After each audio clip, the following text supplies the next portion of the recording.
నేను దొంగతనం చేసి ఇంకొకరి సొత్తు నేను సంపాదిస్తే ఏమవుతున్నప్పుడు?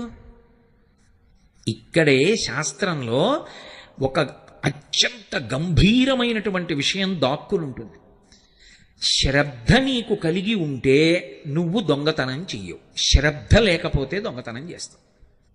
శ్రద్ధ కలిగి ఉండడం అంటే మౌలికమైనటువంటి ధర్మ సిద్ధాంతాన్ని నువ్వు అంగీకరించి ఉండాలి. ఏమిటి మౌలికమైన సిద్ధాంతం?